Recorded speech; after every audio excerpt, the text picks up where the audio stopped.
तो सभी student heading डाल लें, resonance in RLC series circuit. इसको यहाँ पे देखते हैं क्या होता है ये। ठीक है, तो रेजोनेंस को हिंदी में क्या बोलते हैं? अनुनाद। अनुनाद पढ़े होगे आप लोग, रेजोनेंस।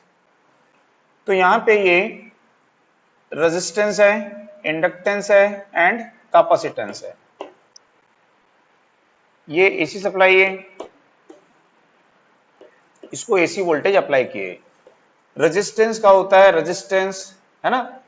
इंडक्टर का होता है इंडक्टिव रिएक्टेंस, कैपेसिटर का होता है कैपेसिटिव रिएक्टेंस। ठीक है, तो सीरीज आरएलसी सर्किट रेजोनेंस की कंडीशन में कब होता है?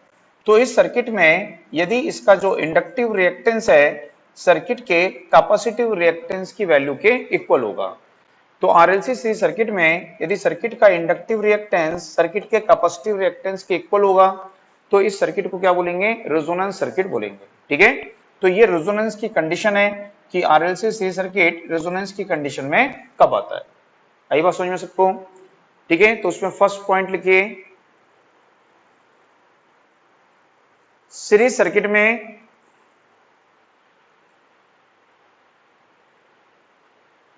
जब सीरीज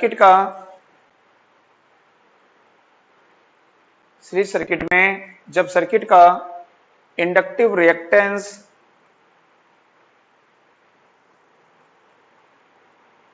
कॉमा सर्किट के कैपेसिटिव रिएक्टेंस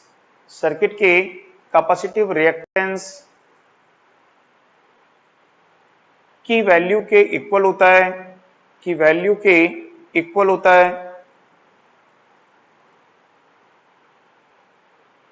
तो सर्किट रेजोनेंस सर्किट कहलाता है।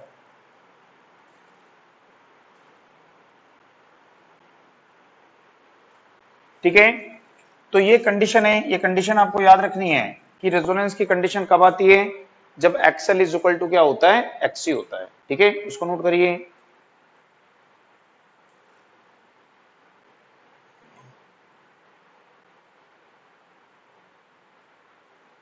उसके बाद में लिख सीखिए, जिस सप्लाई फ्रीक्वेंसी पर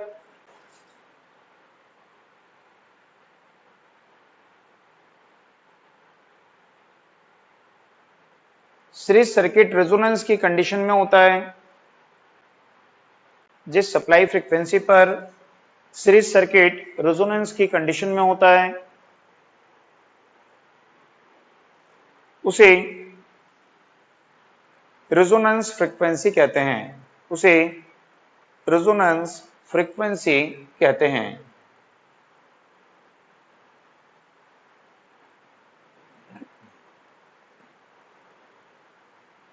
ठीक है, तो जिस फ्रीक्वेंसी पर सर्किट रेजोनेंस की कंडीशन में होगा, मतलब जिस फ्रीक्वेंसी पर XL इक्वल टू XC होगा, ठीक है, तो वो फ्रीक्वेंसी क्या बोलेगी? रेजोनेंस फ्रीक्वेंसी होगी। तो वो फ्रीक्वेंसी कैसे आएगी? तो यदि हम देखें XL की वैल्यू क्या होती है? ओमेगा L, XC की वैल्यू क्या होती है? 1/ओमेगा C होती है कि नहीं? तो इसको लिख सकते हैं omega square LC is equal to क्या होता है? 1। एक तो आप ये समझिए, यदि बोलेगा रेजोनेंस की कंडीशन में क्या होता है, तो omega square LC is equal to क्या होता है? 1 होता है। बात समझ में आई? तो ओमेगा क्या होता है? Angular velocity. इसको क्या बोलते हैं हम? एंगुलर वेलोसिटी बोलते हैं। तो एंगुलर वेलोसिटी का square into LC is equal to क्या होगा? 1 होगा, है ना। इसको याद रखिएगा। ठीक है, या फिर हम इसको ऐसे लिख सकते हैं, क्या लिख सकते हो इसको? 2 पाई f का square LC is equal to 1 है, तो इसको हम ऐसे लिख सकते हैं f is equal to 1/2 pi square root LC। तो ये जो फ्रीक्वेंसी है, ये फ्रीक्वेंसी क्या कहलाती है? Resonance frequency. तो रेजोनेंस फ्रीक्वेंसी ऑफ क्या है? ये सीरीज सर्किट है। ठीक है, तो सीरीज सर्किट की रेजोनेंस फ्रीक्वेंसी क्या होती है? 1/2 पाई स्क्वायर रूट LC होती है। ठीक है, तो रेजोनेंस फ्रीक्वेंसी को किससे शो करते हैं? F not. F नॉट क्या है? रेजोनेंस फ्रीक्वेंसी है कि ये सीरीज सर्किट की रेजोनेंस फ्रीक्वेंसी है। किस पे डिपेंड करती है? सर्किट के इंडक्टेंस की वैल्यू किस में होती है? हेनरी। सर्किट के कैपेसिटेंस की वैल्यू किस में होती है? फैराड। तो इनकी वैल्यू पे डिपेंड करती है। ठीक है। इनकी वैल्यू को चेंज करोगे तो फ्रीक्वेंसी चेंज हो जाएगी। यदि बोलता है कि सर्किट के, ठीक है, इंडक्टेंस को डबल कर देते हैं और कैपेसिटेंस को भी डबल कर देते हैं तो फ्रीक्वेंसी क्या हो जाएगी, हाफ हो जाएगी, है ना, 1 क्या आ जाएगा 2, है कि नहीं। तो इस तरह से क्वेश्चन भी पूछेगा तो आपको रेजोनेंस फ्रीक्वेंसी पता होनी चाहिए, भी कई बार आएगा, या कई बार पढ़ लोगे, है ना, तो ये याद हो जाती है, 1/2 पाई स्क्वायर रूट LC होती है, ठीक है, नोट कर लिए सब। अब यदि हम देखें कि रेजोनेंस की कंडीशन में क्या बोला इसने, कि हमको पता था कि ये क्या होता है R, इसको क्या बोलते हो आप R, इसको क्या बोलते हो XL, इसको क्या बोलते हो XC, ठीक है। तो यहां पे बोला कि रेजोनेंस की कंडीशन में इन दोनों की वैल्यू क्या होगी, इक्वल। तो जब इन दोनों की वैल्यू इक्वल होगी तो सर्किट का जो इंपेडेंस अभी निकाले थे अपन, ठीक है, RLC सीरीज सर्किट का इंपेडेंस ऐसे निकाले थे, तो दोनों की वैल्यू कैसी है, इक्वल, 0 हो जाएगा। तो Z इज इक्वल टू क्या हो जाएगा, तो जब यहां पे XL is equal to XC है अंडर रेजोनेंस कंडीशन, ठीक है, तो यहां पे जो Z इज इक्वल टू क्या होगा R, यानी कि ये जो R होगा और Z होगा, इन दोनों की वैल्यू क्या होगी, आपस में इक्वल होगी। ये दोनों इक्वल है, equal and opposite, equal in magnitude, opposite in direction, तो एक दूसरे को क्या कर देंगे, कैंसिल कर देंगे। तो सर्किट का net impedance is equal to क्या होगा, रेजिस्टेंस होगा। आई बात समझ में। तो उसमें नेक्स्ट पॉइंट लिखिए, बाद में लिखना, पॉइंट पहले लिखो। रेजोनेंस की कंडीशन में, रेजोनेंस की कंडीशन में सर्किट का इंपेडेंस मिनिमम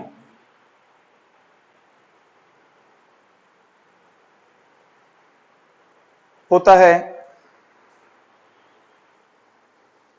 यह सर्किट के रेजिस्टेंस के इक्वल होता है। रेजोनेंस की कंडीशन में सर्किट का इंपेडेंस मिनिमम होता है, यह सर्किट के रेजिस्टेंस के इक्वल होता है, ठीक है।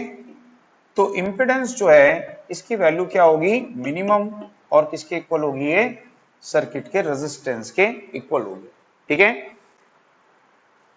जो एडमिटेंस होता है, एडमिटेंस बताया हूं आप लोगों को, नहीं बताया हूं कि एडमिटेंस जो है रेसिप्रोकल ऑफ क्या होता है, इंपेडेंस होता है। तो जब इंपेडेंस मिनिमम होगा तो एडमिटेंस क्या होगा, मैक्सिमम होगा। तो उसी में लिख लीजिए कि सर्किट का एडमिटेंस मैक्सिमम होता है, सर्किट का एडमिटेंस मैक्सिमम होता है। तो एडमिटेंस को किससे शो करते हैं, यहां पे वाई से।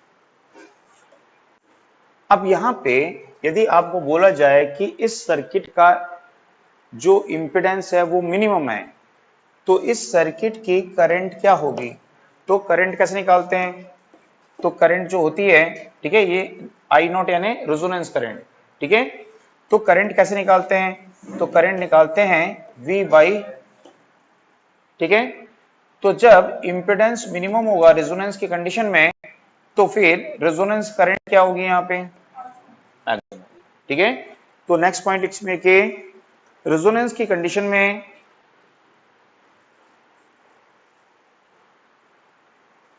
सर्किट की करंट मैक्सिमम होती है, रेजोनेंस की कंडीशन में सर्किट की करंट मैक्सिमम होती है।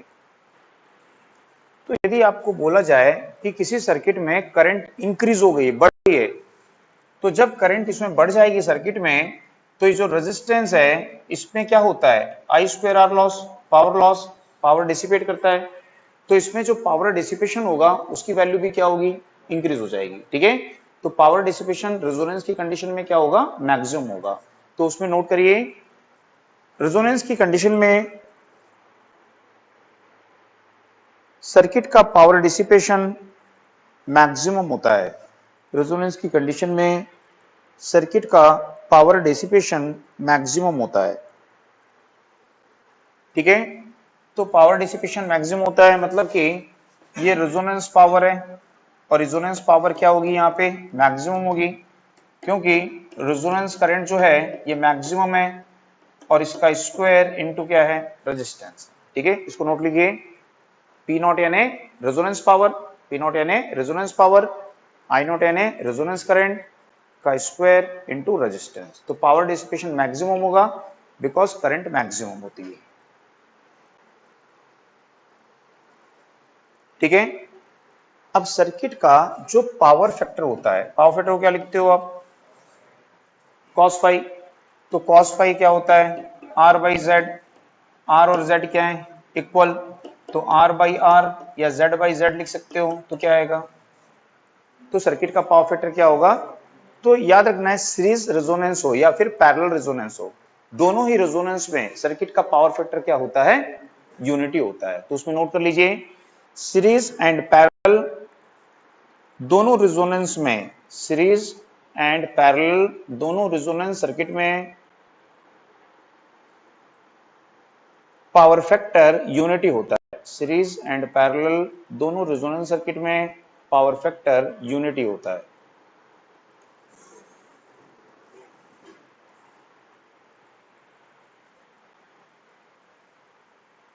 ठीक है, उसके नीचे लिख लीजिए, याद रहेगा।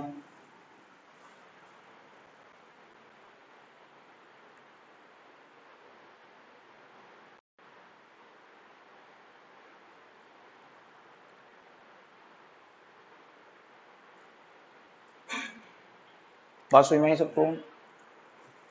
अब क्या होता है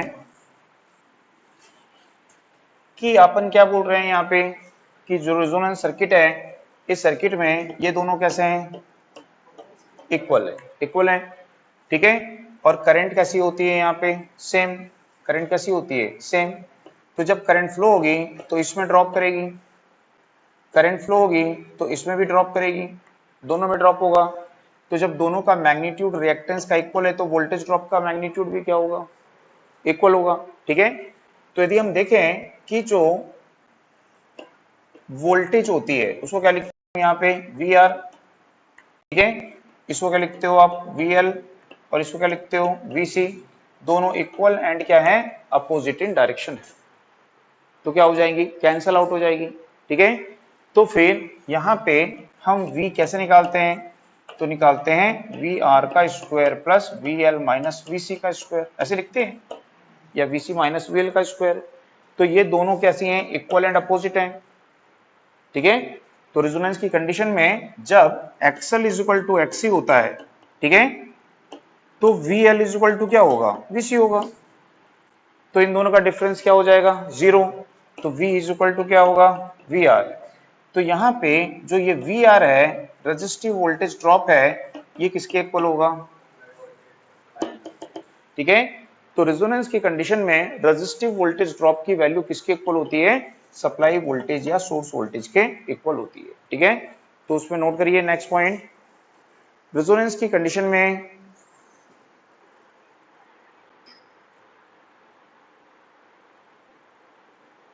रेजिस्टिव वोल्टेज ड्रॉप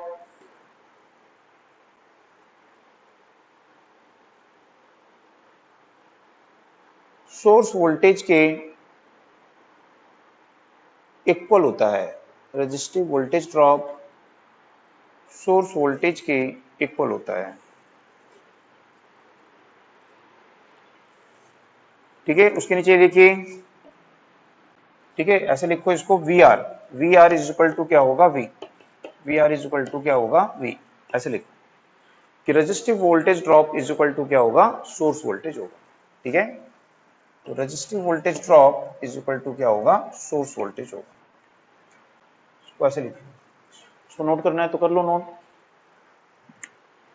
क्या है, कहानी लंबी रहने से याद रहती है नहीं।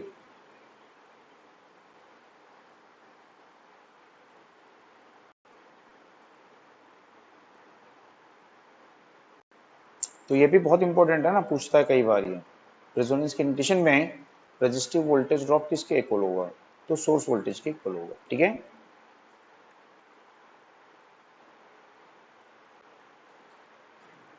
हो गया।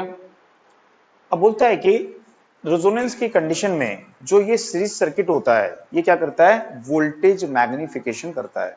वोल्टेज मैग्निफिकेशन यानी वोल्टेज की वैल्यू को इंक्रीज करता है। इसीलिए जो रेजोनेंस की कंडीशन होती है पावर सिस्टम के लिए अच्छी नहीं होती है, ठीक है। इसलिए पावर सिस्टम में जो economical value of power factor unity नहीं है, मुझे बताया था ना आप लोगों को कि economical value of power factor क्या होती है 0.95। पावर सिस्टम का इकोनॉमिकल पावर फैक्टर कितना है, ये यूनिटी नहीं है। आप अभी पढ़ रहे थे ना पावर फैक्टर का इंपॉर्टेंस ऑफ पावर फैक्टर, है ना। तो अपन क्या बोलते हैं यूनिटी पावर फैक्टर होगा, लेकिन पावर सिस्टम में यूनिटी पावर फैक्टर क्या होगा तो क्या हो जाएगा, रेजोनेंस हो जाएगा। रेजोनेंस होगा तो क्या होगा, वोल्टेज एम्प्लीफिकेशन होगा। तो जो इंसुलेटर है वो क्या हो सकते हैं, पंचर हो सकते हैं वहां पे, ठीक है। इसलिए रेजोनेंस की कंडीशन पावर सिस्टम के लिए सुइटेबल नहीं होती है। तो इसलिए हम पावर सिस्टम में यूनिटी पावर फैक्टर होने नहीं देते हैं, ठीक है। तो यहां पे समझ में आई बात। तो मैं बता रहा था कि रेजोनेंस की कंडीशन में सीरीज सर्किट क्या करता है, वोल्टेज मैग्निफिकेशन करता है। वोल्टेज मैग्निफिकेशन क्या होगा कि हमने पढ़ा कि रेजोनेंस की कंडीशन में जो सर्किट की करंट है वो क्या हो जाएगी, मैक्सिमम। तो रेजिस्टेंस में होने वाला वोल्टेज ड्रॉप बढ़ जाएगा सोर्स वोल्टेज के। इससे जब मैक्सिमम करंट फ्लो होगी इसमें वोल्टेज ड्रॉप बढ़ जाएगा, इसमें मैक्सिमम करंट फ्लो होगी तो इसमें भी क्या होगा, वोल्टेज ड्रॉप बढ़ जाएगा। ये दोनों वोल्टेज इक्वल एंड अपोजिट है, मींस एक दूसरे को कैंसिल कर देती हैं। तो कहने का मतलब है कि सोर्स वोल्टेज कहां चली जाती है, पूरी रेजिस्टेंस में ड्रॉप हो जाती है। इसका ये मतलब नहीं है कि कैपेसिटर खत्म हो गया, इंडक्टर खत्म हो गया, वो तो प्रेजेंट है ना, वो तो फिजिकली प्रेजेंट है और उनकी कैरेक्टरिस्टिक्स भी वहां पे प्रेजेंट है। तो उनमें वोल्टेज की वैल्यू क्या होगी, बढ़ जाएगी, कई गुना वोल्टेज बढ़ जाती है। और वो किस पर डिपेंड करता है कि उसका क्यू फैक्टर कितना है, ठीक है। यदि कॉइल का क्यू फैक्टर हाई है तो क्या करेगा, वो ज्यादा वोल्टेज मैग्निफिकेशन करेगा। आगे पढ़ेंगे अभी upon Q factor in resonance में कि यदि कॉइल का क्यू फैक्टर क्या होगा, हाई होगा, तो वो ज्यादा वोल्टेज मैग्निफिकेशन करेगा, उसमें वोल्टेज ड्रॉप क्या हो जाएगी, बढ़ जाएगी। यदि आप बोल रहे हो कि कॉइल का क्यू फैक्टर है 10 और सप्लाई वोल्टेज दे रहे हो यहाँ पे 500 वोल्ट, तो 10 गुना वोल्टेज कॉइल में ज्यादा ड्रॉप होगी, तो कितनी हो जाएगी 500 का 10 टाइम, तो 5000 वोल्ट वहां पे ड्रॉप होगी कॉइल में, ठीक है। इतना ज्यादा बढ़ जाता है। इसलिए रेजोनेंस जो है वो अच्छा नहीं है पावर सिस्टम के लिए, क्योंकि इंसुलेशन को क्या करेगा, वो पंचर कर देगा, ठीक है ना। तो उसमें नेक्स्ट पॉइंट लिखिएगा, रेजोनेंस की कंडीशन में सीरीज सर्किट वोल्टेज मैग्नीफाई करता है। रेजोनेंस की कंडीशन में सीरीज सर्किट वोल्टेज मैग्नीफाई करता है। डालिए सब, रेजोनेंस कर्व क्या होता है। तो यदि आप देखें यहां पे कि ये अपनी क्या है, सप्लाई फ्रीक्वेंसी है, ठीक है, और ये क्या है, सर्किट की करंट, ठीक है। तो यदि अपन देखें कि सर्किट की जो करंट होती है वो किस पर डिपेंड करती है, वोल्टेज अपॉन इंपेडेंस पर डिपेंड करती है। और जो इंपेडेंस होता है वो किस पर डिपेंड करता है, सर्किट के रेजिस्टेंस पर डिपेंड करता है, ठीक है ना। तो यदि हम देखेंगे कि लो फ्रीक्वेंसी पे, यदि फ्रीक्वेंसी की वैल्यू क्या होती है, लो होती है, बात समझ में आ रही है कि यदि फ्रीक्वेंसी की वैल्यू क्या होती है, यहां पे लो होती है, at low value frequency. Low value frequency पे क्या होगा बताओ। तो लो वैल्यू फ्रीक्वेंसी पे जो एक्सएल है ये तो 2 पाई एफ एल होता है, ठीक है, एंड एक्सी जो होता है ये 1/2 पाई एफ सी होता है, ठीक है। यदि फ्रीक्वेंसी को लो करोगे तो इसकी वैल्यू लो हो जाएगी, यदि फ्रीक्वेंसी को लो करोगे तो इसकी वैल्यू क्या हो जाएगी। तो लो वैल्यू फ्रीक्वेंसी पर जो एक्सी है वो ग्रेटर देन क्या होता है, एक्सएल हो जाएगा, ठीक है, बात समझ में आई। तो यदि बोलेगा तो अपने को पता है कि जिस रिएक्टेंस की वैल्यू हाई होती है सर्किट उसी की तरह क्या करता है, बिहेव करता है, ठीक है। तो यहाँ पे लो वैल्यू फ्रीक्वेंसी पे क्या बोल सकते हैं, सर्किट कैसा बिहेव करेगा, ठीक है। तो सर्किट जो है वो कैपेसिटिव सर्किट के समान लीडिंग पावर फैक्टर पे वर्क करेगा। कौन सा सर्किट है ये, सीरीज सर्किट है, ठीक है। तो circuit work as an capacitive circuit at leading power factor. यह circuit works as capacitive circuit in leading power factor.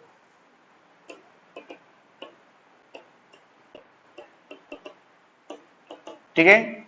अब यदि आपको बोलता है कि at high frequency, higher value frequency, तो हायर वैल्यू फ्रीक्वेंसी पे क्या होगा, अब अपोजिट हो जाएगा, एक्सएल ग्रेटर देन क्या हो जाएगा, एक्सी हो जाएगा। तो सर्किट कैसे बिहेव करेगा, तो circuit behaves as an inductive circuit and works on lagging power factor. ठीक है। यदि हम देखें कि at resonance frequency, at resonance frequency, तो रेजोनेंस फ्रीक्वेंसी पे क्या होता है, तो रेजोनेंस फ्रीक्वेंसी पे Z इज इक्वल टू क्या होता है, R। ठीक है। पावर फैक्टर क्या होता है, यूनिटी। ठीक है। और करंट क्या होती है, मैक्सिमम, जो कि मिनिमम इंपेडेंस के कारण। ठीक है। तो यदि हम देखेंगे कि यहाँ पे एक ये पर्टिकुलर फ्रीक्वेंसी है और इस फ्रीक्वेंसी को क्या बोल रहे हैं हम, यहाँ पे रेजोनेंस फ्रीक्वेंसी बोल रहे हैं। तो इस रेजोनेंस फ्रीक्वेंसी पर, इस रेजोनेंस फ्रीक्वेंसी पर सर्किट की करंट क्या होगी बताओ, मैक्सिमम होगी, क्योंकि इंपेडेंस क्या होगा, मिनिमम। तो सर्किट की करंट क्या होगी, यहाँ पे मैक्सिमम होगी, क्योंकि सर्किट जो है अभी प्योर रेजिस्टिव सर्किट होगा। ठीक है। तो सर्किट की करंट क्या होगी, यहाँ पे मैक्सिमम होगी।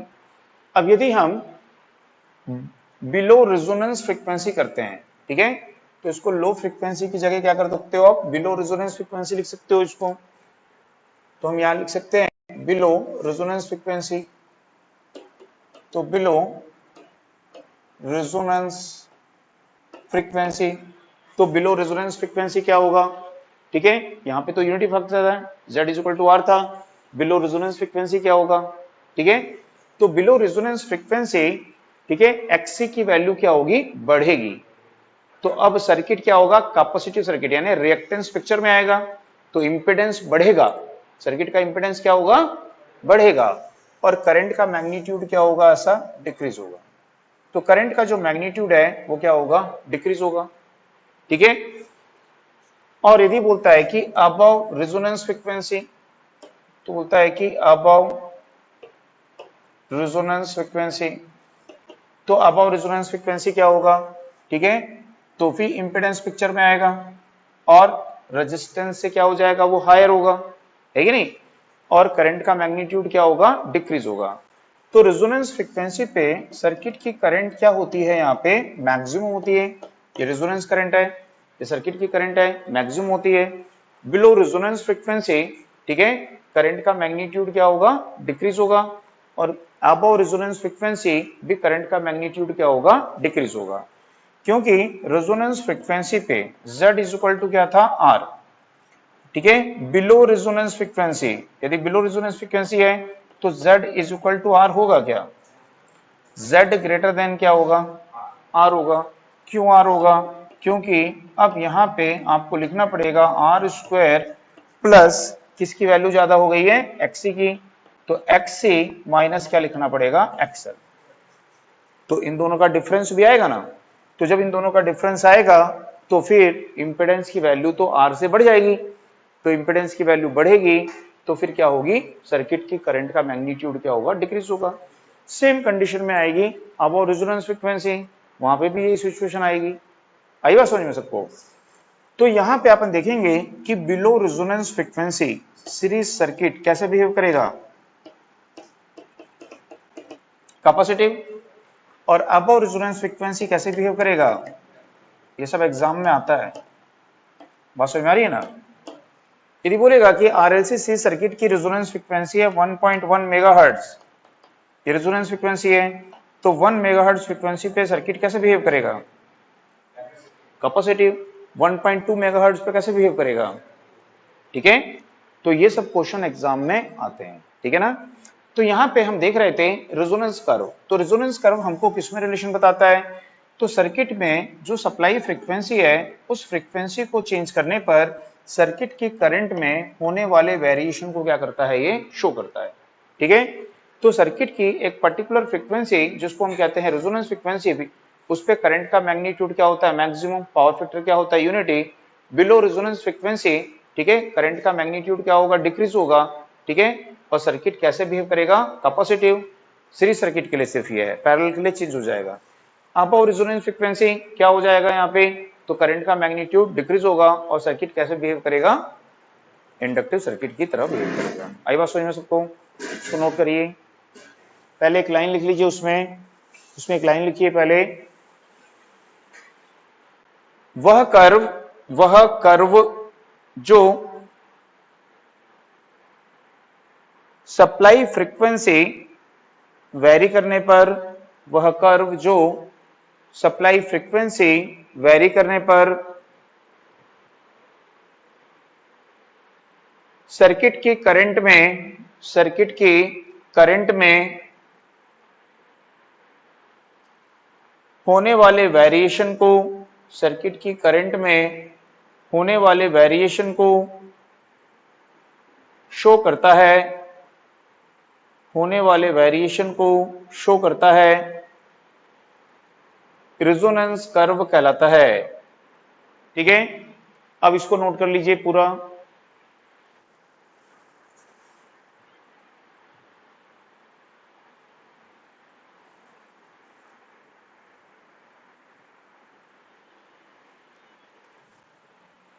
एक होता है यहां पे हाफ पावर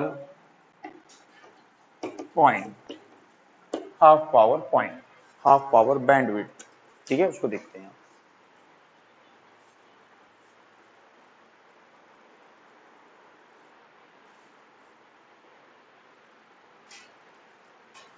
ठीक है, तो हाफ पावर पॉइंट का मतलब क्या होता है,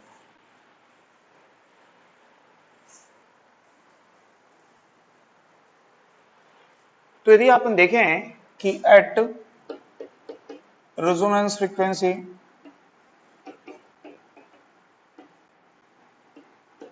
ठीक है, जो सर्किट की करंट होती है वो क्या होती है, आई नॉट, ठीक है, और इसकी वैल्यू क्या होती है यहाँ पे, मैक्सिमम होती है, ठीक है।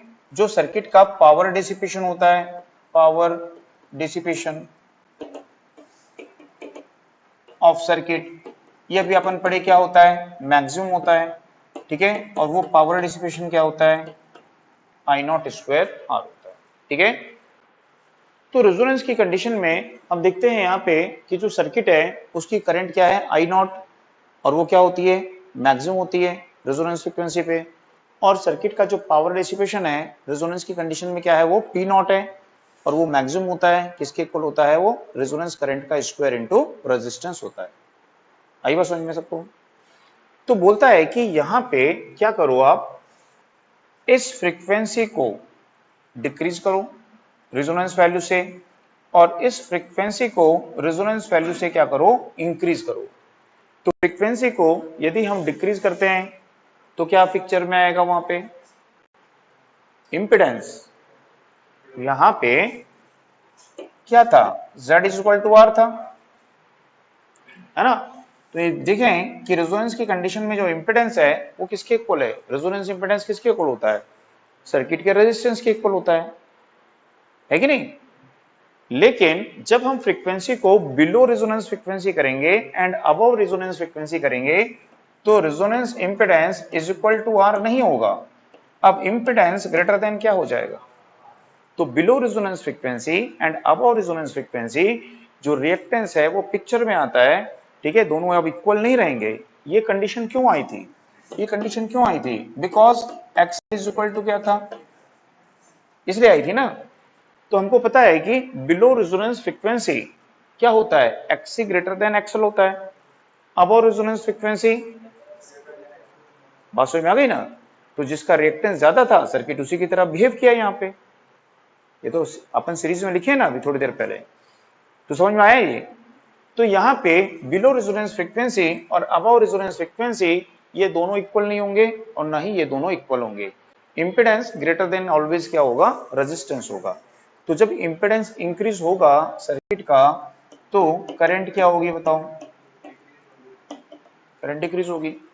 तो बोलता है कि आप फ्रीक्वेंसी को इतना डिक्रीज करो, इतना इंक्रीज करो कि ये जो करंट है ये डिक्रीज होकर के रेजोनेंस वैल्यू की करंट का क्या होना चाहिए, 1/√2 टाइम्स। कितना होना चाहिए, 1/√2 टाइम्स, या बोल सकते हो 0.707 टाइम्स ऑफ क्या होनी चाहिए। ठीक है, तो हम फ्रीक्वेंसी को डिक्रीज करना स्टार्ट किए तो करंट यहां पे क्या हुई, डिक्रीज होना स्टार्ट हुई। तो हमने फ्रीक्वेंसी को केवल वहीं तक डिक्रीज किया जब ये करंट रेजोनेंस वैल्यू की कितने पे आ गई। तो हमने देखा कि करंट रेजोनेंस वैल्यू की इस वैल्यू पे आ गई। तो हमने यहाँ पे एक लाइन ड्रॉ कर ली ऐसा कि ये करंट की वैल्यू को शो कर रहा है और ये उस बिलो रेजोनेंस फ्रीक्वेंसी को शो कर रहा है। बस में अब यहां से फ्रीक्वेंसी को इंक्रीज किए तो फ्रीक्वेंसी को इंक्रीज करने पर भी क्या होगा, इंपेडेंस बढ़ेगा, करंट डिक्रीज होगी। तो करंट क्या हुई, यहाँ पे डिक्रीज हुई। तो हमने फिर से कहां तक डिक्रीज किया कि मैक्सिमम रेजोनेंस करंट का कितना होना चाहिए। ठीक है, तो फिर यहाँ पे हमको एक पॉइंट मिल गया ये। ठीक है, और यहां से हमने एक परपेंडिकुलर ड्रॉ किया तो बताया कि ये फ्रीक्वेंसी है, इस फ्रीक्वेंसी पे ये आपको पॉइंट्स मिल जाएगा। तो हमको इस कर्व में पॉइंट ए मिल गया और ये पॉइंट क्या मिल गया, बी। तो ये जो पॉइंट ए है और पॉइंट बी है इसको क्या बोलते हैं अपन, हाफ पावर पॉइंट बोलते हैं। ठीक है, तो point A and point B को क्या बोलते हैं, हाफ पावर पॉइंट बोलेंगे। क्यों, क्योंकि इन पॉइंट्स पे सर्किट की जो पावर होगी वो रेजोनेंस पावर का क्या होती है, हाफ होती है। तो point A and B are called half power point because power of given circuit at that point will be half of resonance power। ठीक है, कैसे, तो यदि देखें कि हाफ पावर पॉइंट पे पावर क्या होगी, तो दोनों पावर हाफ पावर पॉइंट पे, पॉइंट ए और पॉइंट पे की पावर क्या होगी। तो पावर क्या होती है, तो पावर होती है I²R, ये होती है। तो इस पॉइंट पे कितनी, ठीक है, करंट कितनी है, I0/√2। ठीक है, तो I0/√2 का स्क्वायर क्या होगा बताओ। तो ये पावर किसकी थी, रेजोनेंस पावर थी।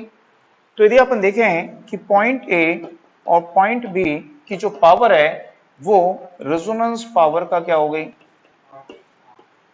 तो ये रेजोनेंस पावर का हाफ हो गई, यानी P0 का हाफ हो गई। तो ये जो दोनों पॉइंट हैं, इस पॉइंट पे सर्किट की जो पावर होगी वो रेजोनेंस पावर का क्या हो जाएगी, हाफ हो जाएगी। इस पॉइंट पे यदि पावर देखें कि इस पॉइंट पे पावर क्या होगी, तो ये I0²R होगी। इस पॉइंट पे पावर क्या होगी, पॉइंट बी पे, तो ये P0 क्या हो जाएगी, 2। इस पॉइंट पे पावर क्या होगी, तो इस पॉइंट पे पावर क्या होगी, P0 क्या हो जाएगी, 2। रेजोनेंस पावर का क्या हो जाएगी, ये हाफ हो जाएगी। तो इसलिए इन पॉइंट्स को क्या बोला गया, यहाँ पे हाफ पावर पॉइंट बोला गया। ठीक है, तो यहाँ पे बैंड विड्थ का मतलब क्या होता है, तो बैंड विड्थ का मतलब होता है रेंज ऑफ फ्रीक्वेंसी, फ्रीक्वेंसी की वह रेंज जिस पर सर्किट ऑपरेट करने के लिए डिजाइन किया गया होता है। ठीक है, फ्रीक्वेंसी की वह रेंज ही क्या कहलाती है, बैंड विड्थ कहलाती है। बात समझ में आई सबको, पहले इसको नोट कर लो। हाँ, ये सब आरएमएस करंट ही है, आरएमएस करंट ही है, बट करंट की मैक्सिमम वैल्यू है, करंट का उच्चतम मान है। ठीक है ना, हायर वैल्यू ऑफ करंट है, इसका बोलते हैं सर्किट की हायर करंट है। ये सब अपने को इलेक्ट्रॉनिक्स में जब एम्पलीफायर वगैरह बनाते हैं ना, तो एम्पलीफायर वगैरह बनाते हैं तो इसी के बेस पे उनको डिजाइन करते हैं आगे।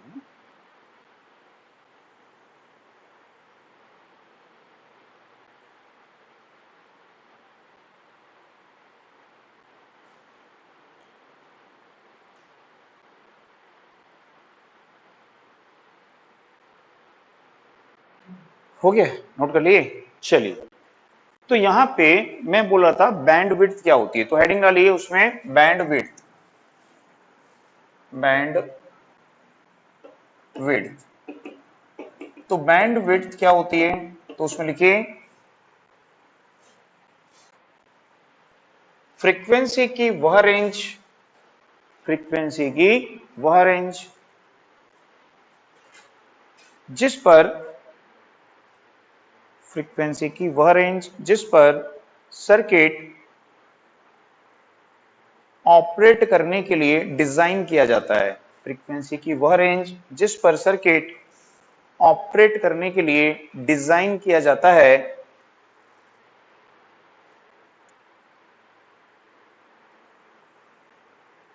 उसकी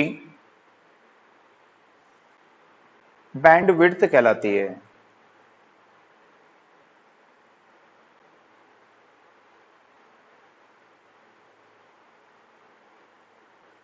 बात समझ में आई?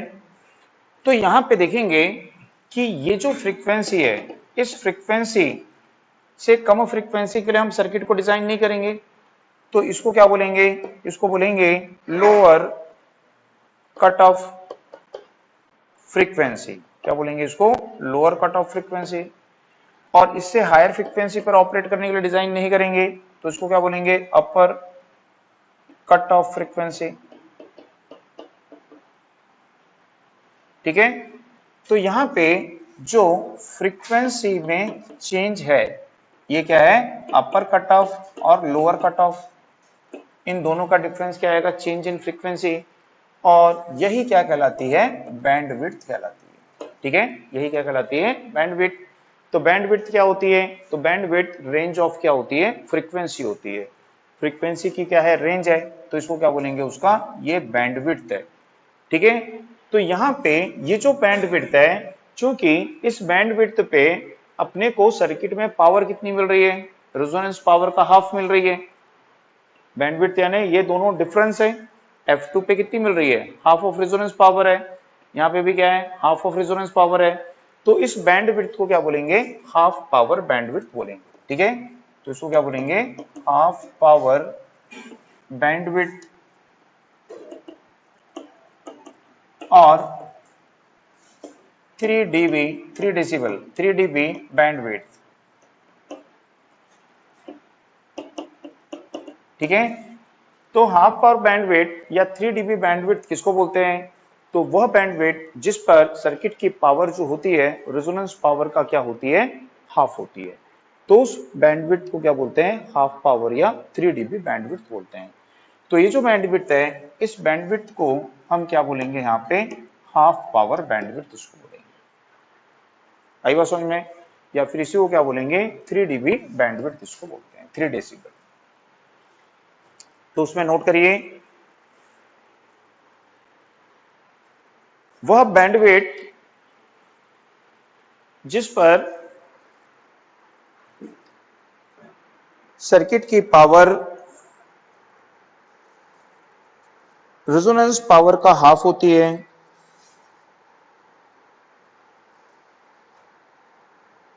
वह बैंडविड्थ जिस पर सर्किट की पावर रेजोनेंस पावर का हाफ होती है,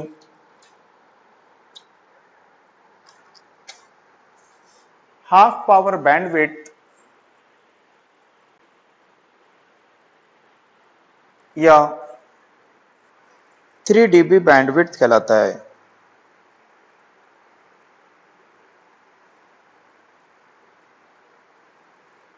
हाफ पावर बैंडविड्थ या 3 dB बैंडविड्थ कहलाता है।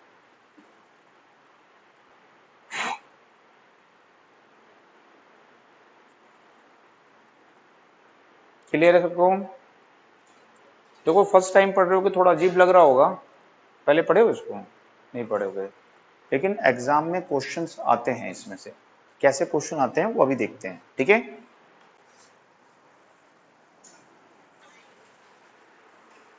तो यहां पे देखेंगे पॉइंट्स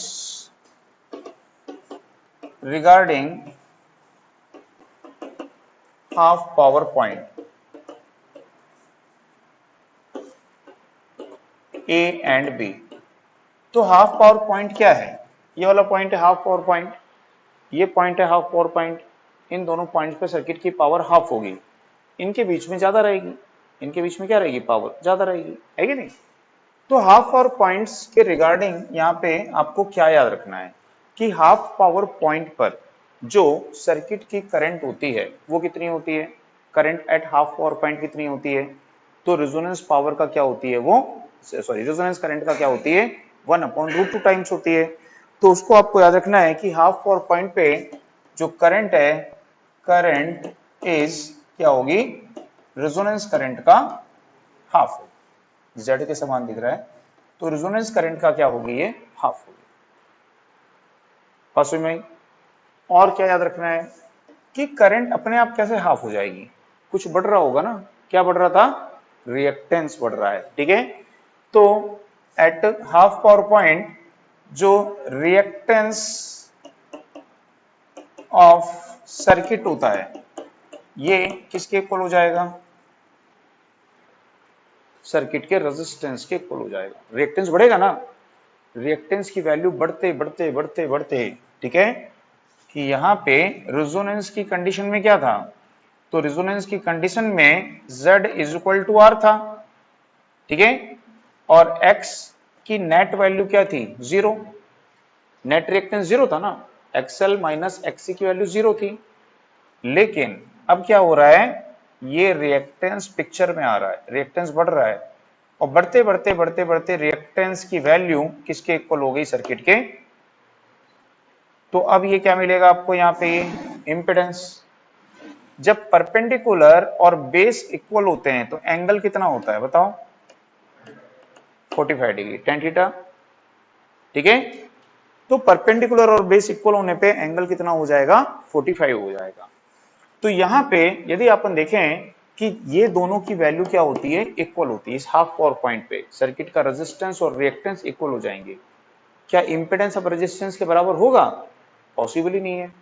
तो यहां पे जो सर्किट का इंपेडेंस होगा, इंपेडेंस, ठीक है, इंपेडेंस ऑफ सर्किट, तो सर्किट का जो इंपेडेंस होगा वो कितना हो जाएगा? इसको निकाल सकते हो। क्या लिखोगे? R का स्क्वायर प्लस X का स्क्वायर, तो 2R, 2 स्क्वायर रूट R हो जाएगा, ठीक है। तो क्या लिखोगे? 2 स्क्वायर रूट क्या हो जाएगा? ये सब एसएससी में आए हैं क्वेश्चन, ये सब क्वेश्चन जो है ना, ये सब एसएससी में आ चुके हैं, ठीक है। तो सर्किट का जो इंपेडेंस होगा वो क्या हो जाएगा? हाँ, R कॉमन आ जाएगा, राइट, R कॉमन आ जाएगा, 2 नहीं आएगा। R क्या आ जाएगा? R√2। तो क्या हो जाएगा? ये R√2 हो जाएगा। तो सर्किट के इंपेडेंस की वैल्यू क्या हो जाएगी? R√2 हो जाएगी। या फिर सर्किट का जो इंपेडेंस होगा, रेजोनेंस कंडीशन में जो इंपेडेंस होगा उसका क्या हो जाएगा? रेजोनेंस में कितना था इंपेडेंस? रेजिस्टेंस के बराबर था। तो ये रेजोनेंस इंपेडेंस किसके बराबर होता है? रेजिस्टेंस के। तो इसकी जगह ये भी रख सकते हो आप, है ना, दोनों वैल्यू सेम है, ठीक है। सर्किट का जो फेज एंगल होगा, पावर फैक्टर एंगल या फेज एंगल, ठीक है, इसकी वैल्यू कितनी हो जाएगी? अभी बताया कितनी होगी? 45 डिग्री होगी, ठीक है। दूसरा जो सर्किट होगा, इस सर्किट का जो क्यू फैक्टर होगा, क्यू फैक्टर क्या होता है? 10, 45 की वैल्यू क्या होती है? 1। तो सर्किट का क्यू फैक्टर क्या हो जाएगा? यहाँ पे 1 हो जाएगा, ठीक है। तो ये सब किस में होगा? हाफ पावर पॉइंट पे होगा। हाफ पावर पॉइंट की कंडीशन में ये आपके पास में वैल्यू आएगी। पावर तो अपन पढ़ चुके हैं कि पावर क्या होती है?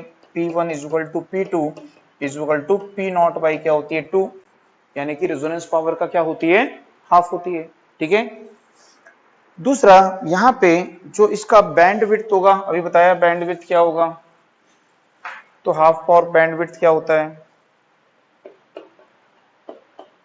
तो हाफ पावर बैंडविड्थ क्या होती है, ठीक है।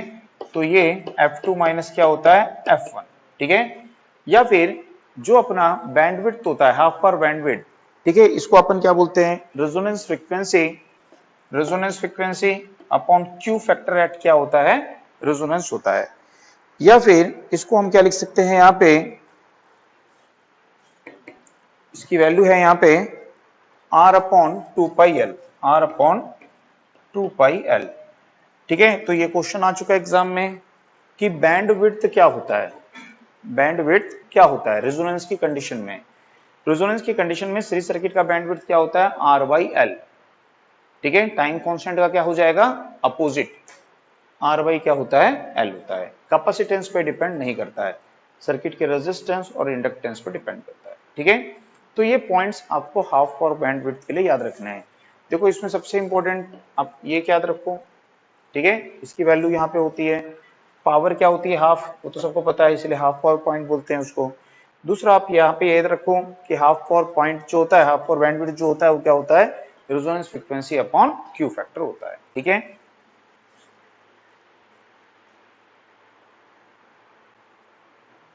बस इसके बाद में एक पॉइंट और देखते हैं और उसके बाद में फिर छोटा सा पॉइंट है, बड़ा नहीं है, उसके बाद में फिर बाकी नेक्स्ट क्लास में देखेंगे, क्योंकि 12, 5, 7 हो गए हैं, भूख लगी होगी आप लोगों को फिर, है।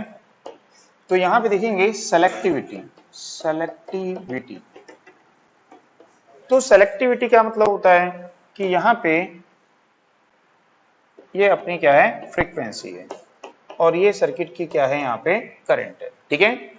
तो सेलेक्टिविटी का मतलब होता है कि कोई भी सर्किट जो है, ठीक है, वो कितनी नैरो रेंज की फ्रीक्वेंसी को सेलेक्ट कर रहा है, ठीक है। तो जो सर्किट नैरो बैंड की फ्रीक्वेंसी को सेलेक्ट करेगा उसकी सेलेक्टिविटी क्या होगी, हायर होगी, ठीक है। तो जैसे अपन देखें कि एक सर्किट ये है जिसका कि रेजोनेंस कर्व है ये, तो ये रेजोनेंस कर्व हमको कब मिलेगा, तो ये करंट की कौन सी वैल्यू को शो कर रहा है, मैक्सिमम वैल्यू को। कोई सर्किट है, उस सर्किट की मैक्सिमम वैल्यू को शो कर रहा है ये करंट की, तो उस सर्किट में करंट का मैग्नीट्यूड हमको कम दिख रहा है रेजोनेंस की कंडीशन में। तो रेजोनेंस की कंडीशन में करंट का मैग्नीट्यूड यदि आपको कम दिख रहा है, मतलब कि उस सर्किट का रेजिस्टेंस क्या होगा, हाई, तभी करंट है। तो ये शो कर रहा है कि ये कोई हाई रेजिस्टिव सर्किट है और ये उसका रेजोनेंस कर्व है, ठीक है। यदि सर्किट के रेजिस्टेंस को हम कम करेंगे तो ये मीडियम रेजिस्टेंस हो गया, इसका रेजिस्टेंस कैसा हो गया, मीडियम हो गया। अब यदि और कम करेंगे तो ये क्या हो गया, लो रेजिस्टेंस हो गया। तो जिस सर्किट के रेजिस्टेंस का मैग्नीट्यूड क्या होता है, लो होता है, तो रेजोनेंस की कंडीशन में या रेजोनेंस फ्रीक्वेंसी पर उसकी करंट का मैग्नीट्यूड क्या होता है, हाई होता है, ठीक है। तो ये जो सर्किट है ये एक नैरो बैंड, अब इसका भी लोगे ना हाफ पावर पॉइंट, तो ऐसा हाफ पावर पॉइंट इसका यहाँ पे आएगा ऐसा, तो ये इस फ्रीक्वेंसी रेंज को सेलेक्ट करेगा। इसका हाफ पावर पॉइंट लोगे तो इसका हाफ पावर पॉइंट यहाँ पे आएगा, ये इस फ्रीक्वेंसी रेंज को सेलेक्ट करेगा। इसका हाफ पावर पॉइंट लोगे तो हाफ पावर पॉइंट इसका यहाँ पे आएगा, ये इस फ्रीक्वेंसी रेंज को सेलेक्ट करेगा। कौन सबसे कम रेंज की फ्रीक्वेंसी को सेलेक्ट करेगा, बताओ। सबसे कम रेंज की फ्रीक्वेंसी को सेलेक्ट करेगा ये, ठीक है। नैरो बैंड, इसका बैंड विड्थ कैसा होगा, इतना नैरो बैंड विड्थ, ठीक है। इसका बैंड विड्थ होगा, इसका बैंड विड्थ क्या होगा, उससे बड़ा होगा, इसका बैंड विड्थ उससे भी क्या होगा, बड़ा होगा। तो जिसका बैंड विड्थ नैरो है वो ज्यादा सेलेक्टिव है, चूजी है। जैसे कि आप जा रहे हो ना कपड़ा खरीदने के लिए, ठीक है, कोई गया एक दुकान में गया, कपड़ा देखा पसंद आया लेके आ गया, कोई गया 2 दुकान में गया, कपड़ा देखा पसंद नहीं आया, तीसरी दुकान गया, देखा कपड़ा पसंद आया लेके आ गया, कोई 10 दुकान घूमा, कपड़ा ही नहीं पसंद आया, वापस आ गया। तो कौन ज्यादा सेलेक्टिव है, जिसको पसंद ही नहीं आता है ना, तो ज्यादा सेलेक्टिव है ना। जो बहुत कम चीजों को सेलेक्ट करता है, जल्दी से उसको आसानी से कोई चीज पसंद नहीं आती, वो ज्यादा चूजी है, ज्यादा सेलेक्टिव है। तो वैसे ही ये जो कर्व है ये ज्यादा सेलेक्टिव है, ज्यादा चूजी है, क्योंकि ये हर एक फ्रीक्वेंसी को नहीं सेलेक्ट करेगा, एक छोटी सी रेंज की फ्रीक्वेंसी होगी। हो सकता है ये आपकी रेजोनेंस फ्रीक्वेंसी जो होगी यहाँ पे आएगी, रेजोनेंस फ्रीक्वेंसी है, मान लो ये 10 किलोहर्ट्ज है, ये 11 किलोहर्ट्ज है, ये 12 है, तो ये बैंडविड्थ इसका कितना होगा, 2 किलोहर्ट्ज होगा। लेकिन यहां पे क्या होगा, मान लो ये होगा 14 होगा, ये 8 होगा, तो इसका बैंडविड्थ क्या होगा, बढ़ जाएगा। तो जो ज्यादा फ्रीक्वेंसी रेंज को सेलेक्ट कर रहा है वो चूजी नहीं है ना, जो बहुत कम बैंडविड्थ को सेलेक्ट कर रहा है ना, वो क्या है, चूजी है। तो हम बोलेंगे कि जिस सर्किट के रेजिस्टेंस की वैल्यू क्या होगी, लो होगी, उसका रेजोनेंस कर्व क्या होगा, शार्प पीक होगा, शार्प पीक होगा, ठीक है। तो वो क्या होगा, ज्यादा सेलेक्टिव होगा, ठीक है। अब यदि रेजिस्टेंस लो है तो पावर फैक्टर भी क्या होगा उसका, रेजिस्टेंस, देखो पावर फैक्टर का लॉजिक क्या होता है, ये रेजिस्टेंस है, ये रिएक्टेंस है, ठीक है। इसको हम चेंज नहीं करते हैं, रेजिस्टेंस की वैल्यू को क्या कर देते हैं, लो कर देते हैं, रेजिस्टेंस की वैल्यू को क्या कर देते हैं, हम लो कर देते हैं। तो यदि हम रेजिस्टेंस की वैल्यू को कम कर दिए, इतना कर दिए, तो यहां पे ये जो एंगल होगा, इस एंगल की वैल्यू क्या होगी, बढ़ जाएगी। बात समझ में आ रही है? तो एंगल बढ़ता है तो पावर फैक्टर क्या होता है, लो हो जाता है, ठीक है। तो यहां पे इसको आपको मैं सिंपल बता देता हूं, यदि बोलता है हाई क्यू फैक्टर, यदि किसी का क्यू फैक्टर क्या होता है, हाई होता है, ठीक है, तो क्या होगी, हायर सेलेक्टिविटी, उसकी सेलेक्टिविटी क्या होगी, हायर, एंड लोअर क्या होगा, उसका पावर फैक्टर होगा, ठीक है। तो यदि किसी सर्किट का, ठीक है, क्यू फैक्टर हाई है तो उसकी सेलेक्टिविटी भी क्या होगी, क्यू फैक्टर हाई है मतलब पावर फैक्टर क्या होता है, रेसिप्रोकल है ना। तो यहां पे यदि रेजिस्टेंस की वैल्यू होती है लो तो उसका पावर फैक्टर क्या हो जाता है, लो हो जाता है, ठीक है। उसका क्यू फैक्टर क्या होता है, बढ़ जाता है, उसकी सेलेक्टिविटी क्या होती है, बढ़ जाती है, ठीक है। बात समझ में आई? तो उसमें पहले नोट करिए, उसमें लिखिए वह सर्किट जो नैरो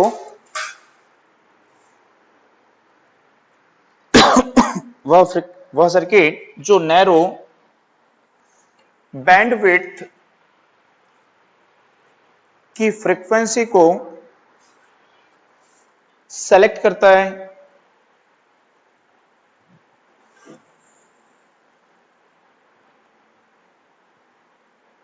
वह सर्किट मोर सेलेक्टिव होता है, वह सर्किट मोर सेलेक्टिव होता है। नेक्स्ट देखिए, जिस सर्किट का रेजिस्टेंस लो होता है उसका रेजोनेंस कर्व शार्प पीक होता है, शार्प पीक्ड होता है, उसका रेजोनेंस कर्व शार्प पीक्ड होता है।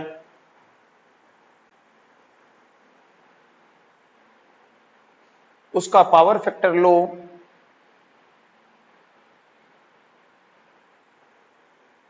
क्यू फैक्टर हाई, उसका power factor low Q factor high, and selectivity higher होती है, एंड सेलेक्टिविटी हायर होती है, ठीक। तो आज इतना ही पढ़ेंगे, इसको नोट कर लो, बाकी अब नेक्स्ट क्लास में, कल बच गया इसमें सिर्फ, कल मतलब मंडे को सुबह 9 बजे